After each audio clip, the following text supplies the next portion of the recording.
গাজীপুরের কাপাসিয়ায় ফোরকান মিয়া তার পরিবারের ৩ মেয়ে, স্ত্রী ও শ্যালককে নির্মমভাবে গলাতে ঘটনায় পুরো এলাকায় যেন শোকের ছায়া নেমেছে।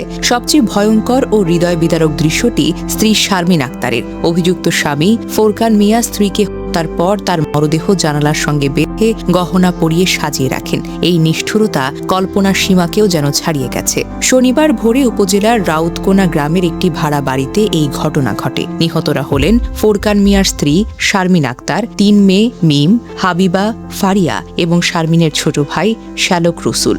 নিহত শারমিনের ভাগ্নে সাকিব জানান, ঘাতক ফোরকান শুক্রবার সন্ধ্যা ৭টার দিকে শ্যালক রসুলকে ফোনে ডেকে আনেন। চাকরি দেওয়ার প্রলোভন দেখিয়ে তাকে বাড়িতে নিয়ে আসেন। রাতের খাবার শেষে সবাই ঘুমিয়ে পড়লে ফোরকান একে একে সবাইকে গলা কেটে হত্যা করেন। সবচেয়ে করুণ ও নিষ্ঠুরতম অংশটি হল, তিনি প্রথমে স্ত্রীকে হত্যা করেন, তারপর দেহটি জানালার সঙ্গে দড়ি দিয়ে রাখেন আর তার গলায় এবং শরীরে গহনা পরিয়ে সাজিয়ে দেন। এই দৃশ্য দেখে স্থানীয়রা আতঙ্কিত হয়ে পড়েন। ছোট মেয়ে ফারিয়া এবং অন্য 2 মেয়েকেও রেহাই দেননি এই পাষাণ স্বামী বাবা।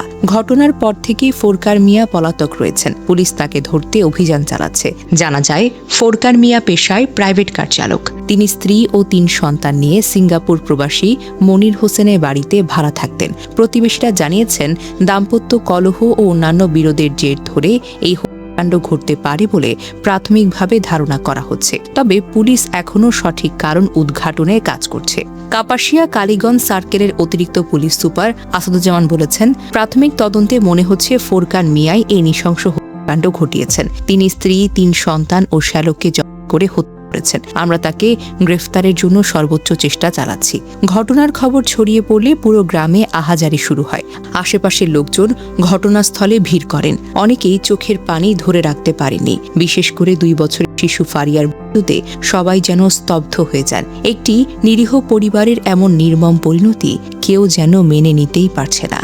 নিহতের স্বজনরা কান্নাজড়িত কণ্ঠে বলেন, একজন বাবা কিভাবে তার নিজের রক্তের 3টি শিশুকে গলাতে মারতে পারে? এটা মানুষের কাজ নয়, এটা পশুর অধম। আমরা ফোরকানের ফাঁসি চাই। এই ঘটনা আবারও দেশের নারী ও শিশু নির্যাতন, পারিবারিক সহিংসতার ভয়াবহ চিত্রকে তুলে ধরেছে।